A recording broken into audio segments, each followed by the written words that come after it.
Michael. Tiernan. How are we? I'm good, mate. You? Yeah, I'm doing good. Should you just go straight into it and get the elephant out of the room? I think we should. How are you feeling? So, will this come out before or after what just happened? Probably before. All right, so this is a bit of a teaser. Yeah. Everyone's now wondering what the hell's happened. What's Mike done to tea? Poor tea has just been... Would you like to explain? I'll explain. But first, hello everyone listening, and hello people watching at home again. Good to see you all. So on Mondays, a little behind the scenes for everyone, we film and record all of our content for the week ahead. And this week, as you would have seen, gone out today and yesterday, we are recording some back attacks, so lots of chokes. And we got to near the end of our filming today, and we were doing the bow and arrow choke, which you'll get to see on Saturday.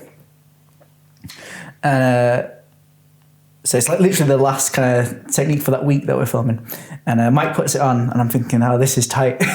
But I can't tap because Mike's explaining the technique, right? Well, you could have done. The smart thing to do would have been, but I didn't know if that was very appropriate. I didn't want to interrupt Mike's flow. You thought you would just kind of like hang on in there, like a slave to doing the right thing, creating good content. Well, I thought eventually Michael, flex his hips a little bit, so I'm allowed to tap, which he's done. Because if you watch it back, actually, I took this left hand out as well, so I literally only had one hand in the collar. Yeah, and I got choked out, passed out, which.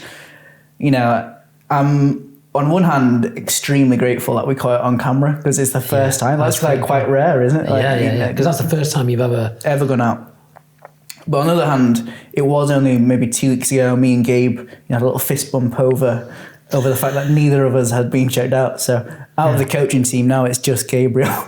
Well, I think actually it's a good thing that you have, so you know what it feels like, right? Yeah. I mean, the best thing about it was captured on camera. Because there was only one hand in the collar, it shows like if a technique is applied efficiently and expertly, let's say, that's a big word for me. But let's just say like if the grip is set perfectly, there's no requirement for much more. Like it's that powerful. One hand in your collar can put you to sleep, and like we can document that now, right? And that was everyone when they watch it back. Will see that it was a complete mistake. I noticed, it's like, why is he taking his hands off? He's supposed to be defending this thing. Then T started to kind of move a little bit, and I looked down, and his eyes were kind of glazed over and rolling through, and I was like, oh. So from my perspective, I'm just thinking this is tight, and then like my head, kind of drifting off, thinking about something else, and then the next thing I know is like Mike standing over me, like, "T, you okay?" Like wafting my legs. And you said what everyone says when they come back round. Was I out for long? Right, yeah. Because to you, it feels like a long time. And it's like, you'll see on camera, it's like 3 seconds. Yeah. But to you, it's weird, isn't it? That it does feel like a much long, it's like you've paused time.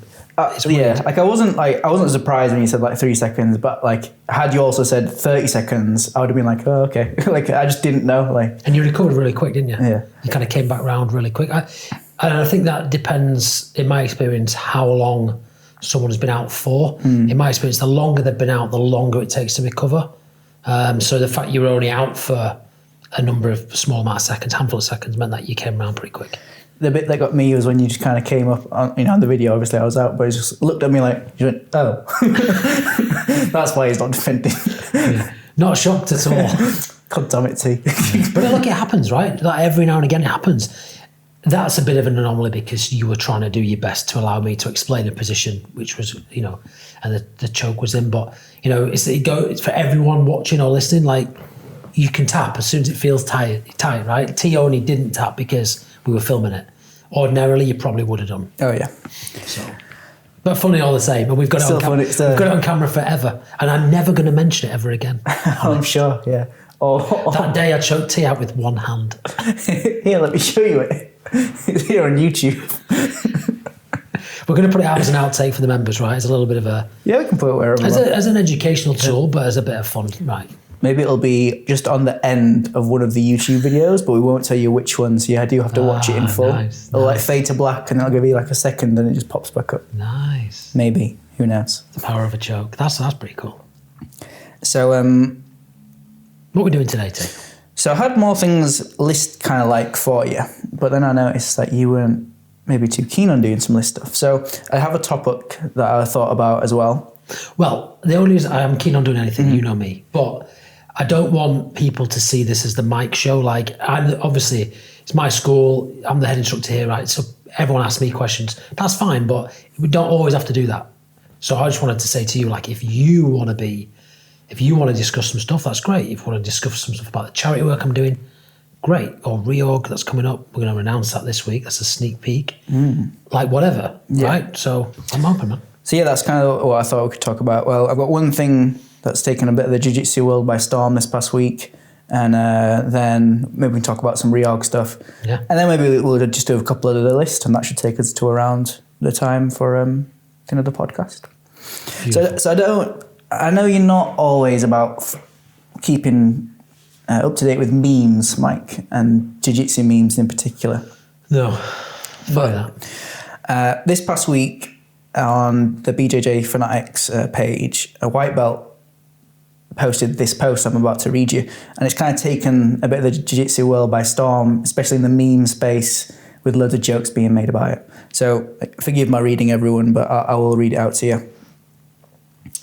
Tapped a 2-stripe purple the other night. Started, and again, it doesn't often make sense, so I'll just read it as it is. Tapped a 2-stripe purple the other night. Started open, went for a pass to side control, and when he rolled away from it, I took the back, kinda sneaky like. Wasn't intended, but I saw the opportunity! ! Got hooks and took an immediate but loose seatbelt grip and used the other hand to feint a rear naked as I clinched up the seatbelt.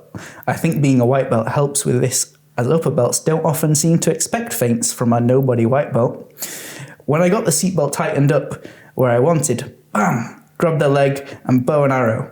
But naturally, he wasn't going to give up that easy. I had to let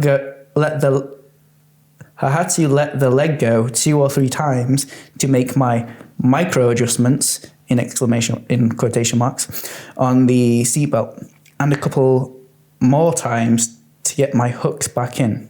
Finally, I grabbed the leg and extended. I saw the hand getting ready to tap, then relax again.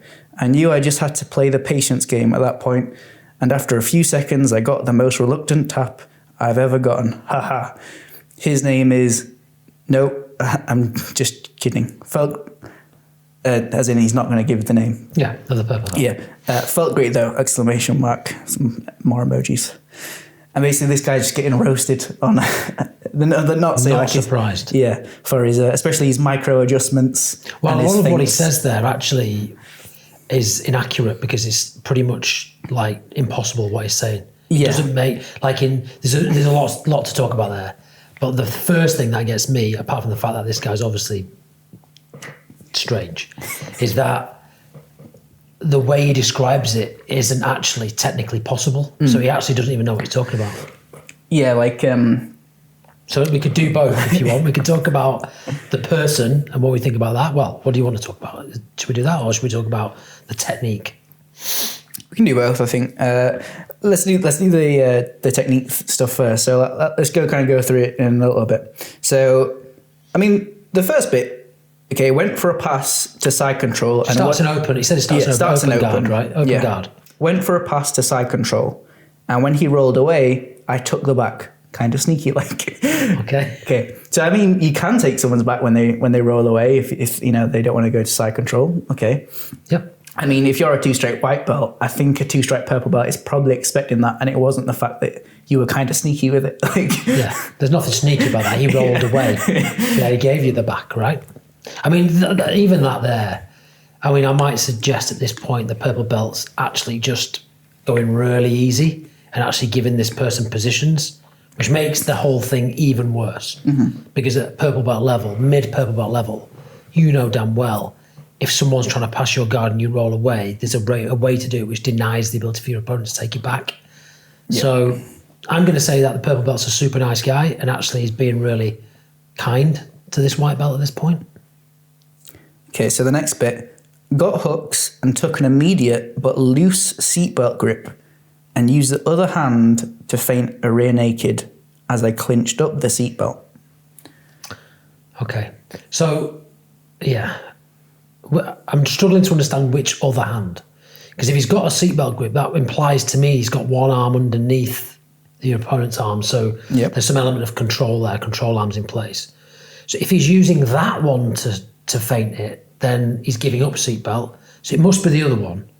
Well, there's no point feinting it at that point because that's what your strangle arm's supposed to do. Yeah. So if this guy was like legit doing the right thing, there's no feinting the rear naked to tighten up a seatbelt grip. You'd be applying the rear naked choke. Yeah. Right? That makes no sense. You don't pass up an opportunity to submit somebody to gain better control. Yeah. It's the other way around. I'm not particularly sure I know what like a loose versus like a tighter seatbelt. Like I know there's like different positions. Like you can have your hands. Like sometimes you can hide your choking arm in the far armpit, or like we were doing the techniques today, you can bring your control hand over the far shoulder. I think he maybe just means that. Well, let's give the person the benefit of the doubt. He probably means that he's just not kind of head trap cinched it right in. It's just kind of just here, right? And maybe that loose, that threatening the rear naked. But by threatening the rear naked, you have to disengage your hands from the seatbelt. So you're not cinching it up. Mm-hmm. That doesn't make sense to me. I don't really understand that. Okay, and then he goes on to being like, I think being a white belt helps because upper belts don't expect some feints. Sorry, can we just pause on feints? Yeah. So we'd spoken in one of the videos today about, what's the word? Deception. Deception, right? So of course we can use certain techniques or certain things to deceive our opponent to give us something else that we want more than this, that's more precious than this. Mm-hmm.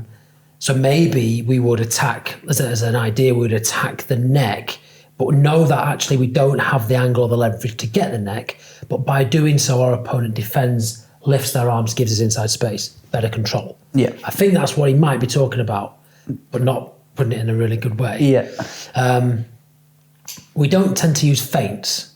You don't see people, unless you're on the feet, where you might feint a takedown. Level change. Level change. You don't, and that's more wrestling, judo. We don't feint arm bars and feint chokes in jiu-jitsu. Like we don't really do that because by the very fact of us doing that means we're creating space and that gives our opponent a transition to get out. So we want to maintain a super tight control the whole way through and dominance in the control. So feinting is not a great choice of words, really.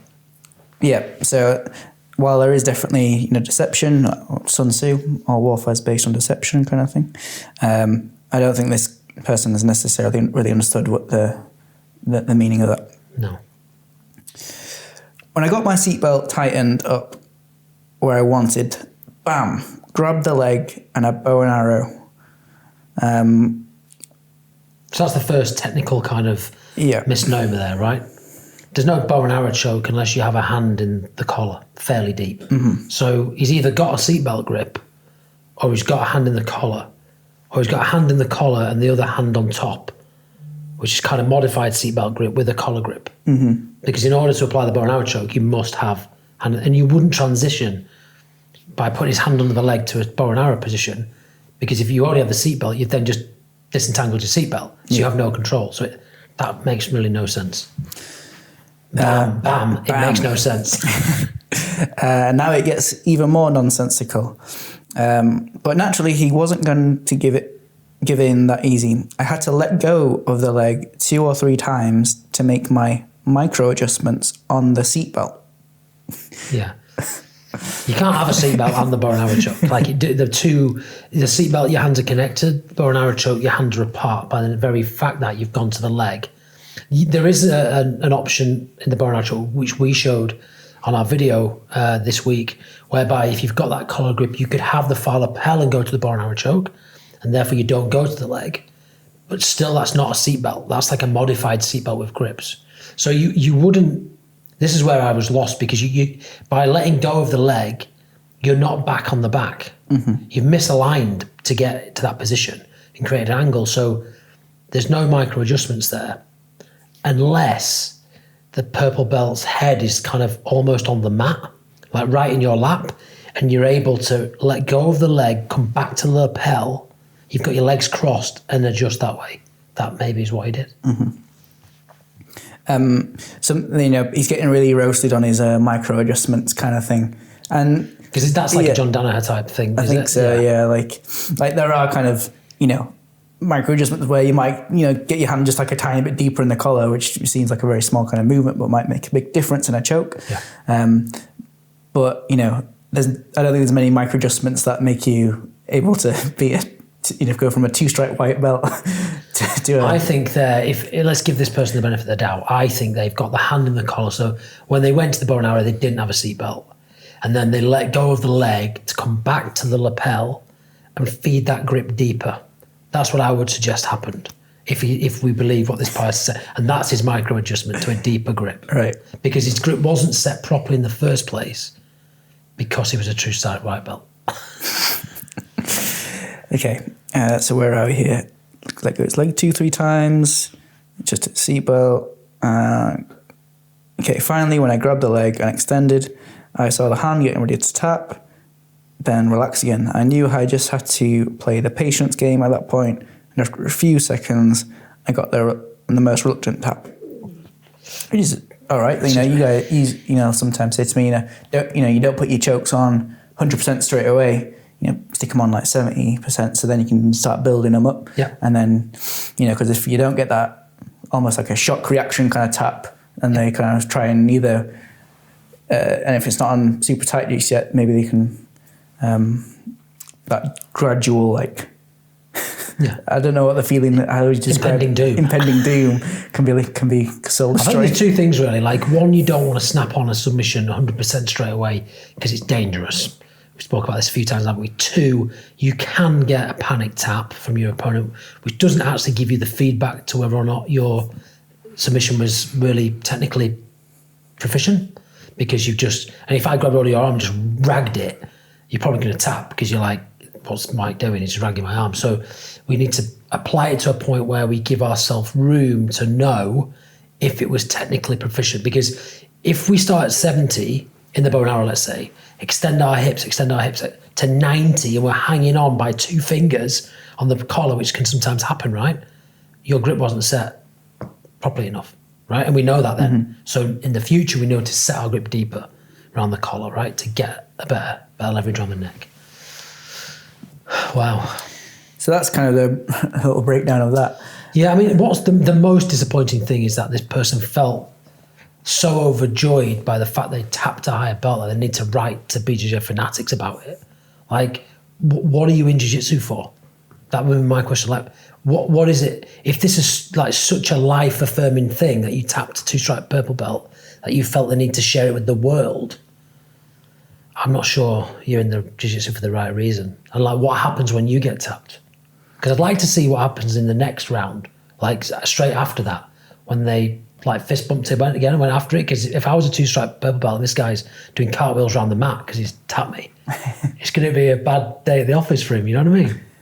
Yeah, I'm not sure if it actually happened, or if just the way the person kind of describes it just seems so like, I think it almost sounds like it's someone that's heard of different things in jiu-jitsu and then have created like a story around it. I don't know, man. I think if you, like, I mean, someone who's been training for 2 months in our academy could conceivably, if they came 2-3 times a week, could conceivably have 2 straps in the white belt, right? Mm-hmm. Let's take COVID out of it. So they've just landed in our GB1 program.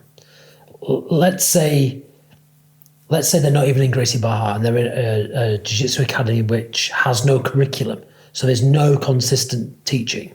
It's just random. It's scattergun. Mm-hmm. And they're there for 2 months. They got 2 straps in the white belt. I'm not sure they'd be able to describe a bow and arrow choke better than that. So I think that's probably genuine in terms of the way someone would describe it. Mm-hmm.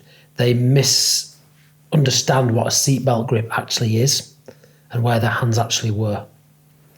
Because when you give them benefit of the doubt and you connect the dots for them, actually that's conceivable really at that point.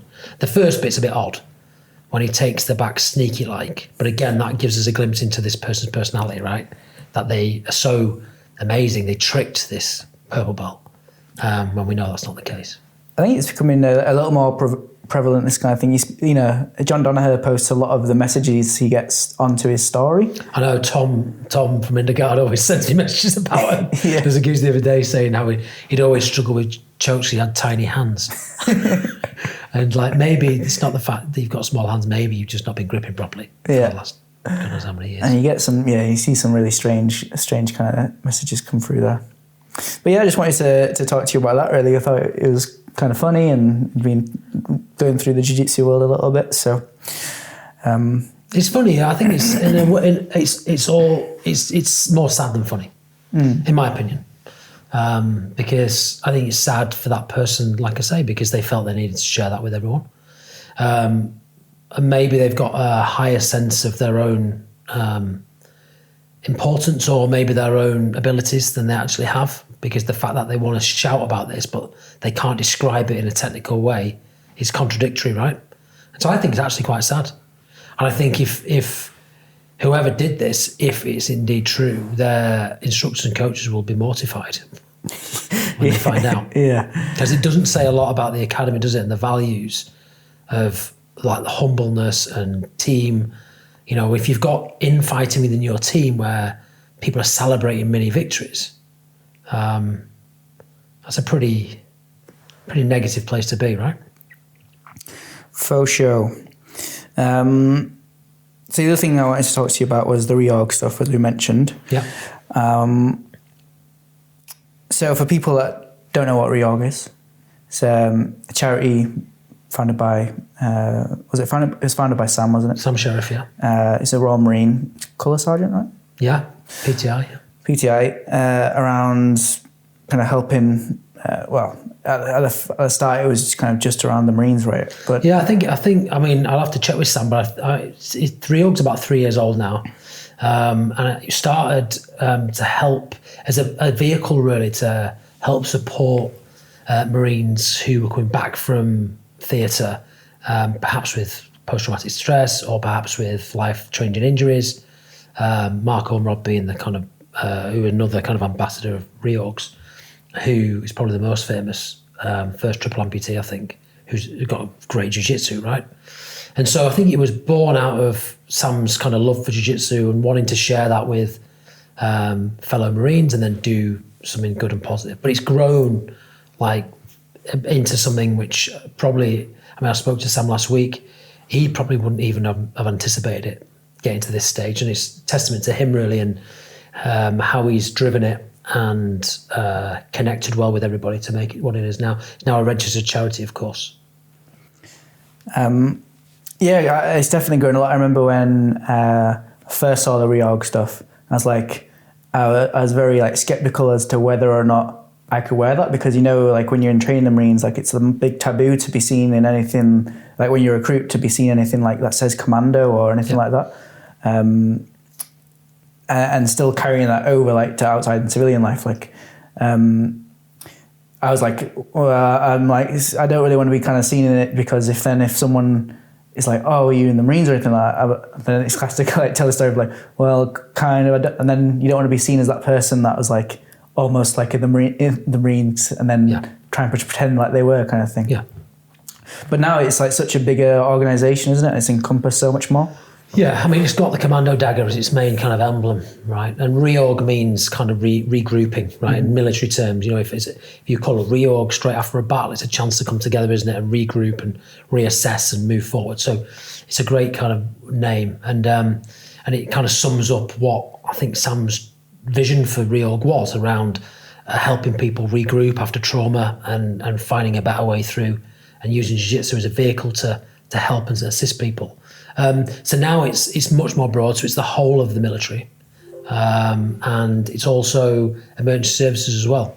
So it's... You keep going, I'm just going to plug this in. Okay, mate. Yeah, so it encompasses the whole of the military, veterans and blue light services.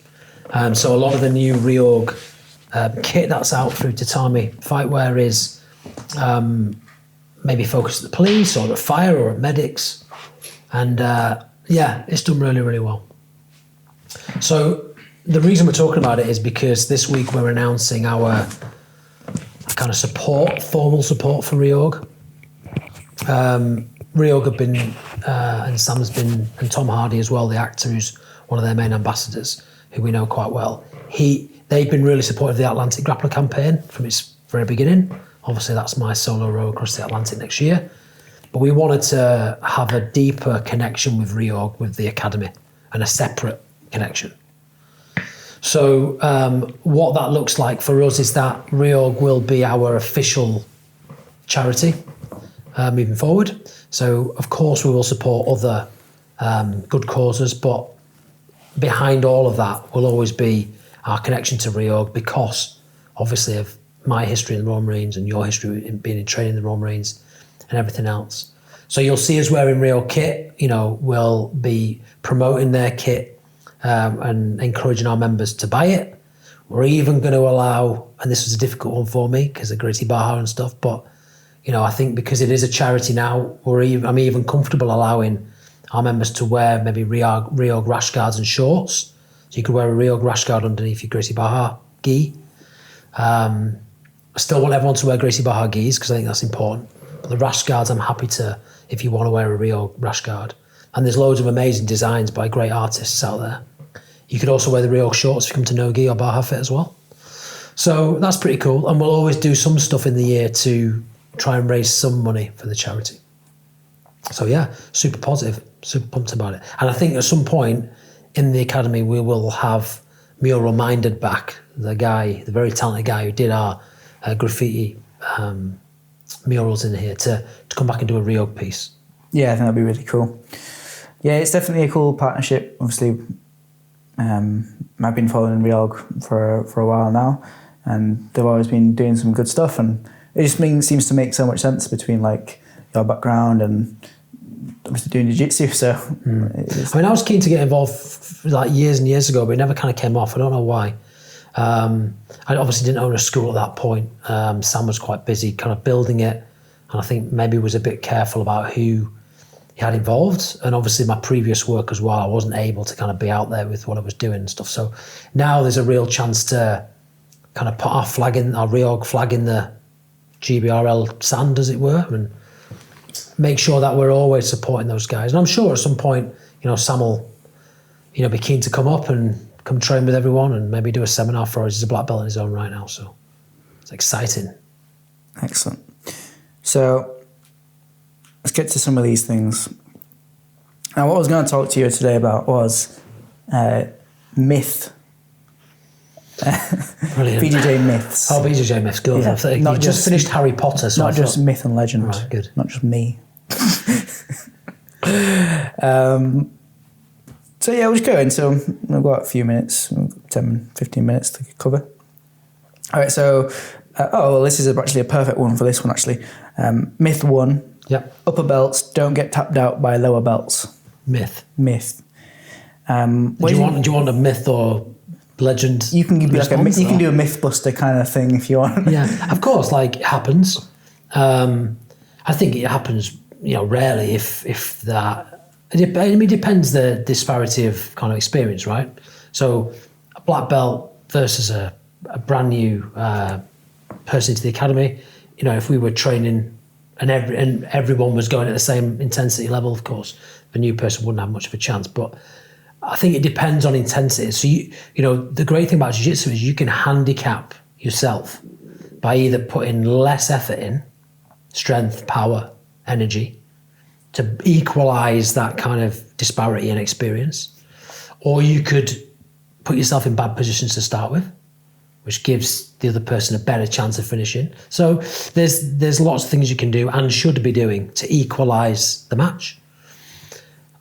What I would say is if the intensity level is not somewhere close, it's not a realistic grappling match. So I've rolled with people before, maybe bigger than me, but less experience, and started off at 10%, 20% of energy, and they've gone at 120%.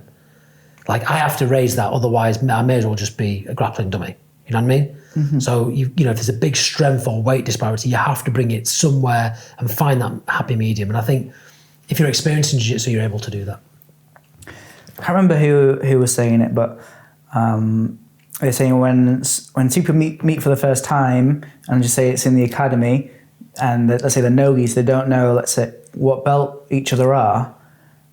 Usually, like the lower belt will do sometimes a little bit better than what they usually would do. Yeah. Because they don't have the preset in their head that, oh, this person's supposed to kind of beat me.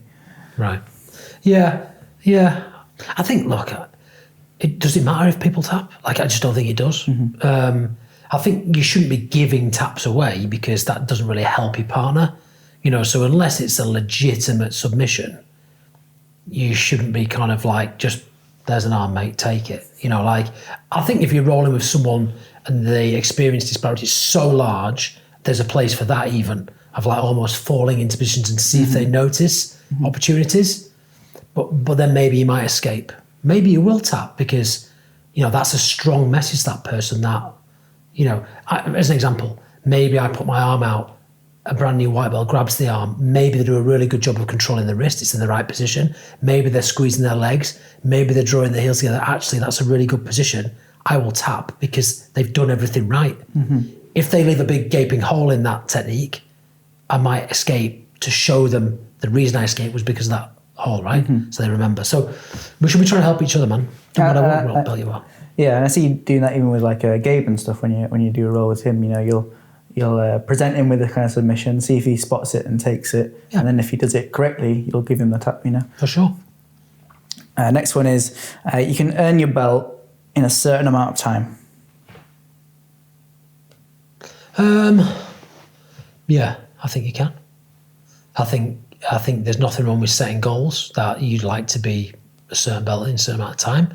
And if you don't control when you get your belt. That's the one thing, it's out of your control. But you can control the effort and energy and dedication you put in to achieving it, right? Mm-hmm. So you don't get to have, certainly in this academy, you don't get to have a conversation with a professor and say, mate, I'd like to set a goal for myself in 2 years. Now, I want you to agree to it. If I come 3 times a week, that's not going to happen. But I think in your own mind, you should have those kind of goals. And there's nothing wrong with putting a time frame on it. In fact, a good goal should have a time on it. Okay, so we'll go partially busted on that one? No, I think it's legit. Like, you can achieve a belt in a certain amount of time. Okay, so fully busted, that's not a myth. It's not a myth. Yeah. Michael Musumeshi went from blue belt to black belt in 2 years. That shows you what's possible. Mm. He's a very different fish, but shows you what's possible, man. Myth 3, size and strength are not very important. No, that's a myth. They're very important in the combative scenario, right? Where we're going at near maximum intensity. Of course, strength, power, weight will always help. There was a bit of a myth thing going around in jiu-jitsu that you could kind of even out the belt disparity again by weight in terms of like 10 kilo increments. It's like 1.5 stones. So yeah, if you had a blue belt and a purple belt, if the blue belt was 10.5 kilos heavier than the purple belt, it kind of even itself out a little bit, because that is a much harder match. Like, even if I roll with someone who's a white belt and they're 140 kilos, that's 140 kilos to move around. That's tough, Yeah. And you can have, we talked about it before, you can have the most beautiful technique. It's going to help to a degree, but if that person just lays on top of you and grabs hold of you and they're Eddie Hall, it's going to be hard to get them off. So like that's like you being like a coral belt to me, then, isn't it? Yeah. There was a video actually with Thor, Heather Bjornsson. I feel, yeah. Yeah, rolling in Eastern Europe somewhere with a black belt. I can't remember. It's a famous black belt as well. I can't remember his name. English guy. And the black belt can do anything with him. I think I saw, was it Kavanagh, McGregor's jiu-jitsu coach. Right. Roll with, it might have been Thor, but it was another big bodybuilder, like a big name bodybuilder. I think it was Thor, maybe. And I think he got a guillotine on him. Like, you kind of just like, Thor. Yeah, it's doable, yeah. But I think it's tough. Yeah. I think what you need to do is fight smart. So you need to be able to put that person on the back as soon as you can. Because we know then that, if that person doesn't know jiu-jitsu and they're on the back, much less effective. Myth 4, black belts know all the answers. Well, you never stop learning. That's a cliche in itself, but it's true. I think we spoke about this again recently. I feel like the black belt journey is almost like, it's funny because when you start jiu-jitsu, I do think that you should have a goal of becoming a black belt. I don't think your goal should be, I want a blue belt in 2 years. I think that's a micro goal. The goal should be, I would like to get a black belt, because, when we say this to all our members, if you come down here on day one as a founder member, you all could be black belts if you keep training, right? Everyone has the ability to be a black belt, no matter what. As long as you keep coming. You're going to get it quicker than others. Who cares? It's your journey. You can get a black belt. But when you get that black belt, very much similar to getting a green beret, it's like a door opens to a new world. It's like you've gone on to a new level. It's like almost like you start again. And it feels like you feel uncomfortable wearing a black belt for a while. Just like when you go to a unit in the Marines and I put my green beret on for the first time, you feel a little bit of a fraud, like, am I a Marine yet? And you grow into it and you become more confident in it, but you never stop learning. The key difference really is, and this was something that I was told when I was in the Marines, was if you thought getting a green beret was hard, at least you had the green beret to aim for. Now you're just a Marine and that's just your job. You've got to be a Marine, as fit as a Marine, as professional as a Marine every day. And no one's giving you anything for it. Yeah. And it's a black belt's the same, right? Like you've got a responsibility to keep your skills and knowledge to a black belt plus level with no reward, with a stripe every 3 years. But do you need motivation? You shouldn't do, should you, at that level? Would, again, just play a little bit of a devil's advocate here. Would you maybe consider that if you go in with the sole objection of, like, when you start, I want to get a black belt, is that maybe a shallow kind of goal? Should you not go in with a mind of, like, my goal is to, get better every day kind of thing, work on myself, get the things that are out of jiu-jitsu that I want to get out of jiu-jitsu, rather than focus on like a symbolic kind of victory? Yeah, I know what you're saying, but it comes back to kind of goal setting. Like, people have heard of SMART goal setting. It's got to be specific, measurable, attainable, realistic, and timely. Like, that's what a goal needs to have. So it's got to be specific. So what is your specific goal? I want to be good at jiu-jitsu. How do you measure what good is? Is it realistic? Yeah. You come training, yeah. Is it achievable? Yeah. Is it timely? Like, when by? So unless you have those in a goal, the goal's hard to ensure that you've made it, right? And you don't know if you've made it. So I'd like to be a black belt in jiu-jitsu. Specific, yes. Measurable, yes. You get a black belt. Attainable, yeah. Just keep coming. Realistic, yeah. As long as you keep coming. Timely. So what's the time? You're missing something in your goal there. So I would say, I know what you're saying, but I would say everyone should be saying to themselves, I'd like to be a black belt within 10 years. And I'd also like to be just love the journey on the way. Yeah. Then you've got a specific goal that you can measure. It's achievable, realistic. You place a time limit on it, which pushes you to come to training often. But underneath that, you're saying, but actually the most important thing to me is that I just enjoy the journey and I'm as good as I can be as a person. That way you're kind of ensuring that you've got a kind of measuring stick on yourself. Because what I feel with people is, we've all, well, not all of us set goals. I'm a very big goal setter, as you know. Got a big goal coming up next year, right? Always done bigger things than I think I'm capable of. That's how I push myself. But I make sure that I hit all those boxes, because otherwise you struggle to get yourself out of bed in the morning. And you need to do that. And you'll struggle to come to the academy if you don't set yourself specific, measurable, achievable, realistic and timely targets. Yeah, I agree. And I think, having those like far away goals and then the micro steps in the middle, just for your daily, like what you need to do to eventually hit that longer term goal, whatever it is for you. I think it just becomes a bit more difficult when your goal is maybe not so measurable. So let's say it was something like, I want to be a good martial artist. And what does that mean for me? It means kind of living in a spirit of martial arts, disciplined, kind of trying to be the best kind of person I can be, best to my friends and my family, being able to express myself through combat, kind of thing like that. It's kind of hard to put it's kind of hard to say when I've achieved that goal. I think the only time would be like post-death, you know, like did I live a life that I wanted to lead, you know?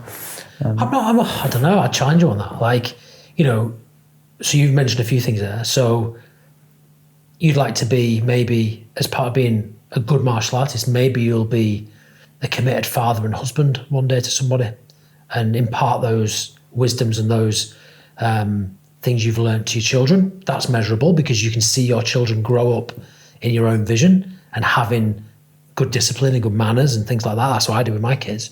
You might pride yourself on being an exceptional coach, which I know you do, which means that you can see those values in your own students. So I think you can measure those things. I think you've just got to look quite deep. The point you made about having a longer term goal, I think that's really important. And I would challenge everyone to set the longest, biggest, furthest goal you can first and achieve other things on the way. Because what I see people do is they set themselves, an example would be, I want to do a couch to 5K. Okay, what are you going to do when you've done 5K? Oh, I'll do a 10K. Right, why don't you just say, I'm going to do the London Marathon next year. You're going to do a 5K on the way in training, right? But the goal is so big and so lucrative in terms of what it gives you, in terms of how it makes you feel and everything else, you'll tick a lot of things off on the way. So by setting yourself the black belt target, you will be a blue belt, you will be a purple belt, you'll be a brown belt. Do you think that's why maybe a lot of blue belts end up quitting, or is that's the kind of the stereotype? You know, because all the white belts, they don't want to, you know, anyone who just walks into the door and does their first class, they get their white belt, right? Yeah. So you want to get out of that pool as quick as you can, really. Yeah. So your goal inevitably becomes get a coloured belt. Yeah, I want to not be a white belt. Yeah, so you want to be a blue belt. Well, that's fine, right? But you should want to be a black belt too, because otherwise you're placing the measurable and the measurable bit of that goal at blue. So where what's after that? Now I want to be a purple belt. Well, the bridges between your goal setting and achieving the goals are so small that there's nothing to kind of really push you forward. You've got to set yourself a goal. I said to the people who were at the members who were at our Q&A the other day, like, honestly, and this is hard for people to get their head around, if you're starting jiu-jitsu today, you could be running your own jiu-jitsu academy in 10 years' time. Easy. Anyone can do that, provided you come to training, you commit yourself. Yeah, you're going to have to try and figure out things financially, but that's part of the process. But if that's what you want to do, you could be a coach working with us on the mat within a year as a blue belt, no problem, if you've got the right attitude and you commit to jiu-jitsu. So, you know, set big goals, set massive goals. Don't sell yourself short. One thing I liked, have you read David Goggins' book? Nope. So he's got a section on there about accountability, and he talks about his accountability mirror, where he's got like post-it notes on his mirror. So every morning when he's like brushing his teeth in front of the mirror and stuff, he can see like the things that he's like holding himself accountable for. Something I do, and you helped me out with recently by doing some printing for me, is I have like 5 things per day for every week I want to accomplish, and those things kind of change, you know, week to week, month to month, based on what I want to focus on. So, for instance, this week, get up at 5:55, go for my walk, 10 minutes of stretching, 40 curls, you know, for the girls, and 20. That's a very important goal. That's big buys is always a goal. Yeah, man. That's not a long-term goal either, you know. Almost. And 20 minutes of studying. And I set those goals like really low because I always want to try and like exceed them. And then, you know, if I end up doing them, you know, a few weeks in a row and I don't end up changing it, I always like add a bit more to it. But that's like how I kind of hold myself accountable. Like I always have like this tick off sheet. And then if I get an X in a week, I've missed one. I'm like, oh, that's a heart wrenching kind of feel because I have to see that the X for the rest of that week, you know? That's the downside of setting a big goal, I suppose, is that in terms of holding yourself to account, you could if you're not very self-motivated, and I'm not saying you're not self-motivated, but if you're not consistently, then you could find excuses in there to say, well, it's all right, I've got 10 years to get my black belt. I won't go training tonight. In the grand scheme of things, actually, it's not a problem. I think, but that teaches you, you need to develop that. That should be part of the conversation with yourself. So that even though this is, like I said to Paul, my performance coach for the row, when he set my program, and he said to me, Mike, you need to take your foot off the gas. Stop beasting yourself all the time. And I said, well, look, whatever you set me, I will do. I said this to Tom when I went to Indegard. Like, if you tell me to do a certain amount of exercises every day, I will do them every single day, because I can't have that in my mind that I missed a day when I'm out on the ocean, right? And I would just encourage everyone to do that. Like, just hold yourself accountable to every decision you make. And just be honest with yourself. Are you not going to training because actually you've got a bit of a knee niggle and actually that's a bit serious? Or you're not going because you've just had your tea and you're telling yourself you've got an injury when you haven't? Be honest with yourself. Yeah. Yeah. I think we should maybe just end it there, Mike. I think. Well, we should come back to that. We should talk about that. We're going to talk about the Atlantic Grappler at some point, right? And we could talk about goal setting and maybe offer some ideas to members on how they set their own goals in jiu-jitsu. Yeah, that'd be good. And how we're going to hold them accountable, how they're going to hold themselves accountable. One thing I am going to offer all our members is that if you are serious about committing to jiu-jitsu as something that's going to improve your life in whatever form that is, and you have a specific goal, share it with us, because we will hold you accountable and we will help you and support you to get where you want to be. So going back to my point before, real quick to finish, like if you want to be a black belt and you've always dreamt about it, come and talk to us. We will help you do that, and maybe we'll give you different opportunities. All right, everyone's gonna be treated equal, but maybe we need to push you a little bit further. You know, if you want to be a world champion, we're definitely going to push you further. Okay, but we're going to help you do that, right? So, like, come and tell us. And if you just want to meet new friends and hang out, no problem. We'll talk to you more on the WhatsApp group and get you involved in more things. So, you know, if you want to be held accountable and supported in your goals, we should be the people to talk to. Excellent. Cheers, Mike. Pleasure. Good to see you, man.